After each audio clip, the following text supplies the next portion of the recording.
All right, everyone, it is showtime. Once again, it's 11 a.m. Central Time. Thank you for joining us here. Dave, we're at the Prosperity Guy. We're living our dreams. It's Wednesday. We're here to ask you a bunch of retirement questions. We are living our dreams, but some of you are living more dreams than the rest of us. You just got back from Atlanta. Is that correct? Yeah. Yeah. With the crazy house market, we've talked about this on this show and the podcast that we put our home up for sale. And within 2 days, we had 3 offers and one of them was cash. And so we said, hey, let's take it. But then we had to turn around and fly to Atlanta and try to pick out a home in the craziest market I've ever been in my entire life. And that was insane and the most heartfelt, good and bad experience I've had in 3 days. Yeah, it's got to be really hard when you're going and doing that. I know even here when we moved to Tennessee, it wasn't like it is there. We hadn't quite got to that level, but you'd find a house, you'd get all excited about it, and then you'd find out that it had already been sold. Yeah. So the system goes like this. You walk into a house. If you love it, you make an offer right then, because if you go on to the next 2 or 3 houses after, that house is already under contract because there's so many people showing. And every time you were there, as you were leaving, a new family was showing up. And one home my wife absolutely loved. It was perfect. But we called their agent and she said, oh, I already have 3 offers and we've already taken one. But this was how it was. Every home was receiving up to 10 to 15 to 20 offers. A lot of them were cash. And that's a hard market to compete in. And especially you have to pay let's say a home is $300,000. That's a suggested price. You actually need to put $400,000 down. And if you want that $300,000 house, if you want to win that offer. Wow. It's that much of an increase. That's amazing. Yeah. So it was insane and crazy. We put an offer in and it finally got accepted late last night, which we were so excited about, but we've got to cross our fingers and hope on both sides, buyer and seller, that everything's going to work out. And we'll see how it works out. Hey, well, you're heading down the right path. Seems like everything's in place. Hopefully a month from now, you're resettled into a new place and you've moved across country. Yeah, we're excited. And with that, I'd like to welcome all of those live viewers. Thank you so much for being here on YouTube and on Facebook. Thank you for being part of this with us. Now, remember how the show works. The show is where we come on, we throw a bunch of questions at Dave, all about retirement, Medicare, Social Security, long-term care. I mean, we can even get into political things. I don't know if that's always going to excite you there, Dave, but we do everything here on this show. Yeah, you've got a question that's going to affect your retirement. Let us have it. We'll do our best to get it answered for you. Yeah, we got a lot of new people on, so thank you for participating again. Thanks for being here. Now, we also encourage you to submit your questions. So today we are talking about this particular topic, Dave. Don't worry, retire happy. What is this? This is what we want people to get to. Reality, when we look at it, the problem is most people spend their retirement worrying. I talk about a lot in my own life. My own family spend a lot of their life worrying about finances because we just never had enough money. Now we're seeing where retirees are going into this longest self-imposed period of unemployment that many are going to have, and they just worry. Get up every morning and they worry, and they go to bed worrying. We want you to be happy. We want you to be able to enjoy that time. Take that worry off the table. And with that, we are going to be talking about this particular topic. And through the webinar that you did, I pulled a whole bunch of questions from that webinar. But I encourage you, if you're watching live, to submit your questions. We always get a lot of great questions on the show. And it doesn't matter if it's on this topic or if it's on reverse mortgages or Social Security. We want to be here to help you. Again, we're here every Wednesday at 11 a.m. Central Time for about 30 minutes to go through the show. And Dave, I want to get in this and see what we can do and see if we could get some questions thrown at you today. Okay, sounds good. All right, let's jump down and let's check on Sally. Sally's asking, what if you cannot qualify for long-term care insurance due to pre-existing conditions? There's a couple of other options, Sally, that you can look at. Number one is the old standby, which is you cover the cost yourself, which is not the best option because of the cost of a long-term care event. It could cost you hundreds of thousands of dollars once you got to that point. Another option you may have is being able to put a life insurance policy into place that you could use the death benefit. Depending on the pre-existing conditions, long-term care policies are looking at different conditions than a life insurance. Long-term care, maybe you've got a bad back, bad neck, something that's going to cause you to go into some type of facility. They're going to disqualify you from getting a long-term care policy. But if you have a bad knee, maybe you fell down, that doesn't necessarily limit how long you're going to live. So a life insurance company may be very willing to insure you at a good rate for a life insurance policy where you could use that death benefit. So we got some options there to look at, but if you couldn't qualify for either insurance policy, we've got to look at how we can set money aside to really prepare for that. If you were to get into that situation, have to come out of pocket a few $100,000. Dave, with this, there's two things I want to talk about. The first one, obviously, is making sure we're planning early if we know something's coming in life, and some of those unexpected we can't. But number two, I know you have a personal side to this because it's affected you, and we've talked about this many times on the show, and I'd love to get your feedback on that. Yeah, it definitely has. I mean, when you look at it from my own situation as a kidney recipient, I had a kidney transplant a couple of years ago. I've got family that's just riddled with kidney problems, and it doesn't work out well. Let me tell you, from a overall financial situation in retirement. Now, luckily, I had prepared myself. I'm not overly concerned about what my retirement's going to look like, but I've got a brother, you know, CR, he lives there in your community, but he ended up not doing anything in his early years. He ended up going on dialysis about 5 years ago. He's now got a transplant, but his term insurance just ended last year. Well, he's in a position right now that he cannot do anything about it. The cost of it's going to be so expensive. So now he's put himself in a position as he goes through those years, and, you know, with kidney recipients, and when you go through the transplants, life expectancy is not going to be that long for most of them. So he's got a wife he's got to worry about now, and potentially could go into a long-term care situation because of the effects of kidney failure and what it can do on your life. So it is something very close and dear to my heart because it's something our families had to deal with for decades now. So Dave, if your brother and you know this is coming, it's something happens, how early is too early to prepare for this? There's no time that's too early. When you look at it, especially from an insurance side, the sooner you can get insurance put into place, the more effective it's going to be long term. Now, if you're going to put a term insurance policy in that's 20-year policy, hey, only 1 or 2% of the population is ever going to claim on those. But if you're in your 20s and 30s even, and that's what I did with some of my policies, you put them in place at that age, let them grow because they are cash value policies, you can get yourself into a position that no matter when it happens. Now, my side, I didn't know. I had a 50-50 chance. That's the way that statistics work with kidney failure. And I had 50-50 chance. So I just prepared myself. So if the day came, I would be in a position where I had what I needed to take care of my family the way I wanted to. That's great advice, Dave. Let me jump down to Cheryl's question. Cheryl's asking, how do you get the cash value out of your life insurance except for reduction of premiums? Very interesting. I've actually never heard this one. I don't mean to laugh, Cheryl, but I've never heard someone actually just stop paying in amounts into the policy. And partially because you've got to understand with the policies I'm trying to structure, we don't want lifetime payments on these policies. I really, and if you've got a policy like that, I'm sorry, feel bad for you actually, because last thing you want to be doing is paying for insurance when you're 80 or 90 years old. But we want a 10 to 20 year pay maximum. With some of these, we want to get down even 6 or 7 years where we can get the money put into these, but you borrow out the money. So I wouldn't in most situations recommend you reduce putting in. Now you could, depending on the structure of that, not have problems. But what you're going to do is borrow out the cash value. Very important though. Very important for all of you that are considering doing this.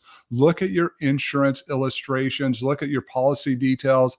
Many insurance companies, top tier companies that have been around for decades, they're going to charge you anywhere from 1 to 4% just to borrow out your own money. This is something that you've got to take into consideration. That's why we like the companies we work with, as they do it at no fee. There's not a charge for you to borrow your own money. So that is something you got to look at. But really where most people get their money is a distribution out of the cash value, not a reduction of those premiums. Dave, I have a lot of questions on this particular one, but when you're borrowing out the money, what is Cheryl going to use that for that's going to be worth borrowing that out for? What do you think that would be expected of her? Well, it really depends. Now, there's a group out there that are talking about using it as your family bank, where you would just borrow the money during your working years. You would pull the money out. Now, if you're doing it and paying it back in, where it is truly like a bank loan, where you take the money out, you pay yourself back the interest inside of your retirement account, could work that way. Really, what we want people to use this money for, though, is for retirement living costs. Now you can use these policies in retirement where you're getting tax-free distributions out on a pretty consistent basis. Once these policies get modeled out based upon average rates of return that they provide, you can get a pretty good consistent stream of income coming out of these in retirement. But prior to that, be very careful of borrowing money out before your retirement years. Could create some issues in the future of the stability of that. Now, we do recommend at times people use these policies for children and their educational costs. But even there, I would recommend over time, you just put the money back in. And rather than paying a student loan, just pay money back to yourself that you had built up inside that policy. I think that's a great advice for that. Really, really good advice, Dave. Let me jump down. We've got a bunch of questions here again today. Just to remind everyone that's joining us live, we are talking about Don't Worry, Retire Happy. Dave, this is a great webinar that you do with Tom Hagna. And I just want to remind those who are watching to also submit your questions, even if it doesn't relate to what we're talking about today. I want to make sure that you have opportunities to get your questions answered. And that's why Dave's here. Dave is just a wealth of knowledge of retirement. I don't even know where he stores that at, because I get to half of this. My wife's like, do you understand it all? And I'm like, no, Dave is like, you're like a sponge. You just absorb it. And for me, I'm like, I get pieces of it, but wow, you're just like, it's awesome. I've got a little shed behind my desk that I put it all in, and then I just pull it out when I need it. Perfect. Perfect. Well, Dave, this one's from Randall, and he's asking, what is your opinion of taking Social Security at full retirement age and continue working and investing, which earns more than the Social Security 8% increase after full retirement age?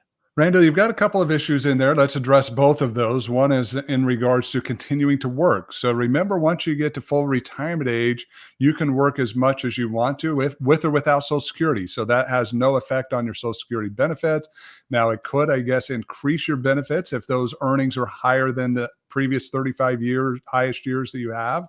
So that one really don't need to worry about so much. Keep working if you're healthy. I encourage everyone to do that. Maybe it's part-time, could be good for your retirement. A couple extra years can add a lot of security into your long-term retirement goals. The Social Security side, a pretty strong opinion on that. We see people all the time say, oh, I'm going to take the money, let me take it and invest it. What are you investing it in that's going to return a higher rate of return than your Security in a safe environment? Now, you may get lucky. You may be able to put it in during a period of time where the market does not, but you're not putting it in bonds right now. You're not putting it in cash accounts. You're going to have to put it in the market, and the market could drop 40% tomorrow. So your best laid out plans could be completely ruined. Now, if you choose to go down that path, that's your retirement money. It's up to you. I would never encourage any to do that. And again, even if you get, because it all works, you get a higher rate of risk that you're going to end up losing money is so much greater. Why not take advantage of a program that not only increases %, but can adjust the rest of your life. Your other income's not going to adjust after that. Your Social Security is. So when we look at it, Randall, I say wait if you can. Take advantage. Don't, again, average life expectancy. That's all you live to be on the upside of Social Security. You're trying to beat the investment that the government offers, which is guaranteed. Hard for you to beat that, no matter who you are and what you're investing in this world, especially your 4-year period of time. Dave, I look at this question too, and I have lots of concerns, but why are we trying to beat the market? I mean, what advantage do we have once we get to that full retirement age that we still feel like we need to still counteract? Because at this point, I feel like there's a lot of other things we should be focusing on instead of trying to make that money go further and beat the market that's already been laid out for us. Everybody's afraid somehow they're going to leave money on the table. They want to be able to have the freedom. Now, obviously, if it's your own money, you would have the freedom at the end to do something with that, where with Social Security, you're not going to have any necessarily benefits going to your heirs in a lump sum. Now, if you've got a spouse or young children, they could get survivor benefits, but that's what they're trying to do. And when we look at it, for most people, it just doesn't pan out what they think they're going to do, because again, there's no guarantees on that investment. Let's say you do, and you beat the market and you get to age 70 and you're saying, wait, I outperformed the market, I'm in a better position. And then the stock market crash and you need to have that money to live off of. Now you've completely ruined the next 40 years of your retirement, or 20 or 30 or whatever it may be, depending on your longevity. Yeah. Do people not understand longevity? I was going to bring that up because people are thinking that, hey, I'm just going to get to the door. We're good. But I mean, my grandma, she lived to 95. I mean, what's the point of us if we're not really looking at this as a long-term investment really versus a short-term? CR, we talk about it all the time, going to the corner in New York and asking retirement questions. And someday we're going to do that. But if we were to go to that corner and ask a question of how long do you expect that you will live, I will guarantee that the majority of those people are going to give you an age that's younger than life expectancy. They're going to underestimate. If we Yeah. pooled it together and said, okay, take our group of 100 people that we asked the question to, let's pool it together versus what life expectancy is, I'll guarantee we're going to be underneath what that is. And that's the problem. We all think we're going to die much sooner than we do. And then we finally get into retirement and all of a sudden we decide we want to keep living. We don't want to give up our lives. We want to keep living. And that time continues on and it ends up creating some major issues as we get into our 80s and 90s for many people. And Dave, since we're talking about Social Security, I'm going to bring up this other one from Fanny. Question on delaying Social Security benefits. Won't it be better that I draw a benefit at 66 instead of 70 to pay for my everyday expenses and then use the other money to maximize my returns, for example, real estate? Fanny, no, I will tell you from most people and from the process, again, what we look at is the spend down during those initial years is not as drastic to most people's retirement as you think it's going to be. When you put the math and the science to it, when you model it out. Now, if you're going to die at 72, yeah, absolutely. Take your money and get it as quickly as you can. But when we look at life expectancy, that curve from Social Security, that thing just keeps rising and rising. And the older you get, the higher it gets. So Fanny, no, for most people, definitely would not recommend that you do this. I would recommend that you do some spend down and then push that Social Security back because again, that Social Security is going to come in 20, 30, 40 years, inflation adjusted month after month after month. So Dave, let's go over some numbers between 66 and 70. What is she leaving on the table if she decides to pull it out that much earlier? Well, let's say average recipient of Social Security benefits is right around $1,500. So that's the average person. Have no idea what her income's been. Could be as high as $3,000, $3,200. But let's say she's $1,500. Well, if she's 66 and you've got 4 years, 32% increase, almost a third. So if you look at that 1,500, she's leaving $500 a month on the table. As a retiree, think of your grandma, think of your aunt, your uncle, whatever it is, based upon where you're at, maybe even your own parents that are in their 80s or 90s. Think of what $500 extra a month, inflation adjusted, so that's going to become more than 500, what that would do to change their lives during those years that they're going into. I'm just floored by this because not only Fanny and Randall, but they have kind of the same idea, but they're just trying to figure out how to maximize their retirement at the end. They're not trying to figure that out right now, but they're trying to push it to the very end and then say, wait, we're ready to do it now. Yeah, everybody wants their cake and be able to eat it too. You know, that old saying, they want to be able to take that cake now, be able to get those Social Security benefits, but then somehow in the back end, be able to have it all work out, to have some magical thing happen to where they're going to end up with a bunch of extra money. And it's just not real. It's not what's happening out there when we look across the board. Now, there may be people where that is not going to be the case. I'm not saying it's 100%, but the majority of you, it's just not going to work out the way you think it will. You've got to sacrifice now for the ability to have much more money in the future. Dave, let's go for me to slaughter another name. I do this every week. This one I'm going to guess is Ragavan. So please forgive me. Again, I slaughter these all the time. If you have a pension and Social Security income, I got to figure out how to word this. If I have pension and Social Security income, do I really need an annuity? It depends on the amount of your pension, the amount of your Social Security. If it's enough to cover your paycheck, which is talked about in one of Tom Hegna's other presentations, if it's enough to cover your paycheck, possibly not. You could be fine without it. Now, what's the advantage of annuity? Number one, you don't have to annuitize it, but it provides principal protection. So you may want an annuity just to help principal protect some of your other assets. Again, may not be important to you since you've got your guaranteed income. Also, maybe a situation where you do want to have more income coming in, where consistently you're able to pull a higher distribution rate out than you may be able to pull out of your other assets. So when you look at it, Raghavan, if you look at it in general, I would say probably not. Not going to be that critical, but again, depends on your facts and circumstances. So much like Raghavan here, if I have a pension and Social Security, am I set for retirement? That's all I need. Can I just put my hands up and say we're good?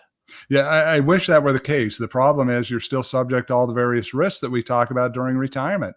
Taxes could end up eating a good portion of that money in your future where it's not going to be enough any longer. You have a long-term care event that it's not going to be covered that could end up causing you to either have to go in substantial debt to cover that or end up putting you into a Medicaid facility. So it's not that simple. Wish we could say it is. Now, it definitely goes a long ways. Hey, if you've got guaranteed income, that's what we're hoping for. But you've also got to look at those pensions. See, the majority of pension plans in America right now are underfunded.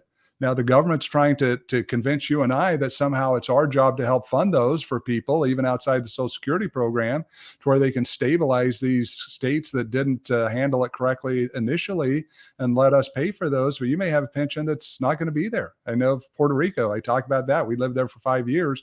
Puerto Rico pensions are in trouble. They're a mess.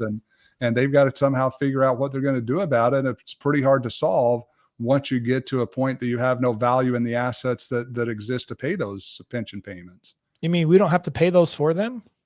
Well, I hope not. I mean, again, right now they're trying to get us to do that for other states and other people that are retired. And in theory, that's what we are doing in Social Security. But I'm not sure why in other pension plans, why it would be anyone else's responsibility but those who are involved to pay those costs. Yeah, we talked about it many times with pensions. I understand that. Dave, let's talk about international travel. Steve is saying, unfortunately, life insurance cannot be obtained if you plan to travel internationally. That's my experience. Yeah, not necessarily so. I mean, it depends. They've got a whole variety of questions they're going to ask on an application. Many people have life insurance. I know I myself, I travel internationally. I guess it depends. Are you going to live internationally? And what are you going to be doing when you're overseas? Are you going to be doing a bunch of high risk stuff, jumping out of airplanes, whatever the case may be? Then yeah, you may not be able to get insurance. But just because you want to travel is not a reason for the insurance companies to deny you an insurance policy. Now, maybe you're going to some remote area in the world where very high chance you're going to collect some type of disease or some type of parasite that could reduce your lifespan that may cause issues. But in general, most 99% of us here, we don't have to worry about it. And I think you brought up a key point too. It's about traveling internationally or living outside or spending 6 months or something in that nature. But just like you said, just a travel to go to Europe is not going to cause that. But I think people are looking at this because they see one aspect and they panic and they don't follow it through because it doesn't match up to their vision. Well, and you've got to understand that insurance policies are really designed as a one-time event to some level, meaning what's going on in your life at the time that you sign up for that policy, meaning you could get an insurance policy like I have, end up having kidney problems later on in life. They're not going to call me up and say, we got to adjust your policy now. You have an issue. Same thing here. Live in the United States until you get the policies in place, and then don't lie on the application. By no means telling anyone to do that. But make sure that you're meeting the qualifications if there's issues. And then once you get the policy in place, you have the freedom to do what you want to do. Yeah. Dave, one of the things that Tom Hagna talks about, you've talked about several times, is it's that controversy conversation of, do you leave money for your kids? When you retire, do you have that? Or if you're planning on leaving this life, do you leave money? So let's bring up Marvin. Marvin says, if you want to leave more money for your children and don't need the additional income from annuities, wouldn't it be better to keep it in the market rather than life insurance with its lower rates? Well, it really depends how much you've got in assets in general and the taxation of it. Remember, from a life insurance point, you're getting all of those benefits tax-free. They're coming out tax-free. The market's not going to necessarily provide you that same opportunity. If you put $100,000 in there and don't need to touch it, over a 20-year period of time, it grows to $1 million and you give that to your kids. Now, right now, they do allow for a step up in basis, but some of that may change. But you would end up potentially having additional tax consequences along the way through dividends and other things. So I wouldn't say it's a either or only. I think what you've got to do is look at your situation, what you're trying to accomplish. And again, remember, we're not telling anyone, please don't go thinking that anyone's telling you to take your stock market portfolio and just dump it into insurance policy. What we want to do is take out the bond portion, and that portion that's underperforming, put it in these policies where they can perform at a higher rate in a more secure environment. And Dave, during the show, Tom does talk about how he has that $1 million life insurance policy that's left for his kids and they can distribute that. But Marvin's talking about leaving more money for his children. How do you feel about that if we combine all of this? Well, I think we've got to be careful. Now, again, there's different philosophies out there. I'm not telling you how you should live your life, but from a CPA who spent 25 years working with very wealthy individuals, chances are the more money you give, the more problems you're going to cause for the next generation. Just what it is. They didn't end up having to work for it. I've seen more families destroyed than helped. Once you get to a certain level, entirely up to you what you do. You've got your own children, your own decision. My recommendation is find a charity or some other organization. Leave a legacy out there for other people. Yes, you can give your kids some money, but unfortunately, what we see is just many times where it destroys their futures and causes infighting. So I can't tell you how many times I've sat down with clients and we've gone through this and we've got the kids in the office. They got millions of dollars, which you would think would be enough to set them. 2 years later, it's all gone, and they're pissed at their dad that he didn't leave them more money. You go, wait a second, he gave you everything you needed to get established. You guys were the ones that blew it, and now it's somehow his fault. So again, we all have our opinions. I'm not telling you what yours is, but from my side, I think we've got to be very careful with how we leave that money if we want our kids to really take advantage of the growth opportunities they should have to be able to build it themselves. Mm-hmm. Yeah, I love that. And it's obviously a very controversial conversation to have, but I think you're right. I mean, I've been through it on my side with our family and cousins and people fighting. And I agree. I think that's something you have to look at. Each family has to come in this and look at this as when the family's alive, when everyone's together and talk about these things, because I think you've nailed it several times through these conversations is have communication way beforehand. Everybody's panicking at the end. We're trying to prevent that. That's why we do these shows. That's why you're out educating, is because you're trying to prevent this way before all this happens. Because if not, they end up in your office and it's just a whirlwind of a fight. Yeah, CR, thanks for bringing that up. I think it's so important that we talk to our family members prior to death about what's going to go on. You don't want to surprise them after you passed away with some either outrageous inheritance that they had no idea was coming, or that you spend it all and there's nothing left. I think one of the things, now, not that you have to get into every detail, but I think it's very important that you have those conversations so that people know what's to expect. I think this is one of the things I talk about all the time. Most of the world's problems can be solved if we didn't have unmet expectations. We all expect a certain thing, and then when they're not met, that's where the problem comes in. That's where we start fighting. That's where we have issues.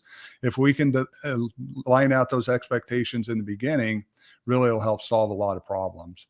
And Dave, we're coming close to time, but I wanted to bring up, again, I'm so bad with these, but Wilfredo and Jolynn. But let's bring up Wilfredo and Jolynn. The reason I'm going to do these together is because they're almost asking very identical questions. Wilfredo is asking at what age is recommended to invest in an annuity. Then I bring up Jolynn, and she's asking what age do you suggest starting transfers to annuities? Yeah, let's address that. So for most people, they're going to start in their 40s or 50s. You're really starting to focusing more on protection than growth. Now, not that you couldn't put in before that, but for most, I say, hey, start with your Roth accounts, build those things up. Number two, if you got excess, start putting money into insurance, retirement plan, so you can start getting that tax growth from that side. Number three, to get into annuities. And usually for most people, the time that it's going to return to their 40s or 50s before they have that much extra money. They're paying off debt. Then they, have starting for themselves. Then they have to start paying for their kids' college, and we're 40 or 50, and now it's time to start looking more seriously at retirement. So I would say 40 to 50 years old is when people should start.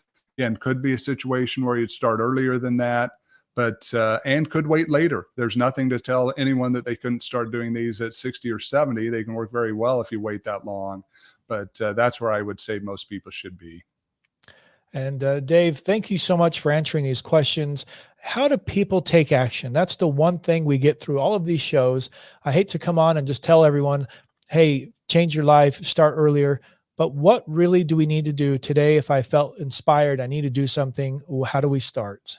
You've got to start spending more time on this than you're spending planning your next vacation, which unfortunately is what most people are doing now, is spending more time on their vacation planning than they are looking towards their future. And you can do that by scheduling a no-fee consultation. We have team members that we work with that are so experienced in the things that we teach. They can help you get safely through these retirement years. They can help you put plans together. They'll educate you on the process. That's the other thing. I do a lot of educating, and many people end up at these various educational events that I offer. But when you can sit down with a planner and have them educate you on how it's going to work exactly for you and your facts and circumstances, it's priceless. And that's what our team does, is we're there to help you take advantage of our knowledge, our skills, so that then we can put a plan together that works for you long term. So they can schedule that no-fee consultation with you, Dave. They can go to theprosperityguy.com.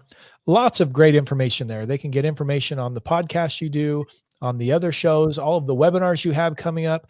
And then they can also go through there, and there's a little button on there that says, let's meet.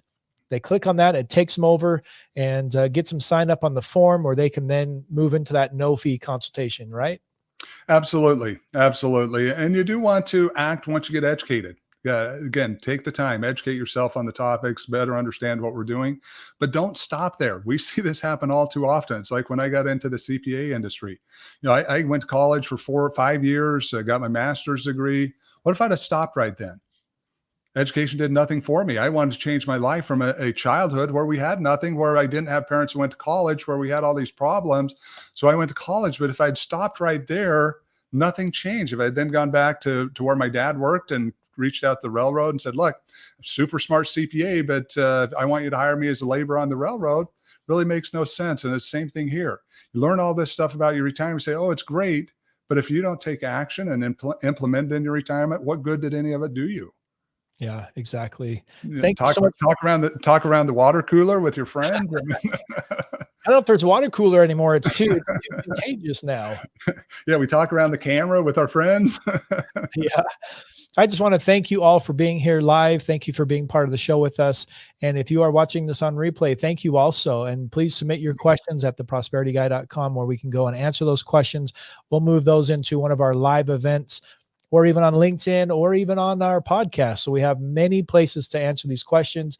And if you're looking to get safely, securely through retirement, this is the spot. This is where you get the education, and then you're able to get that no-fee consultation. So once again, theprosperityguy.com, click on the Let's Meet tab, and you have the opportunity to do so. In the meantime, keep educating yourself, keep working on your retirement goals, because as you do that, you're going to get closer to where you need to be.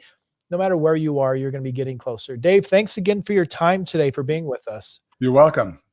And everyone else, thank you. We'll see you guys next Wednesday, 11 a.m. Central Time. And don't forget to find us on all the other channels out there, from YouTube to LinkedIn to anywhere you listen to podcasts. And we'll see you guys again next week.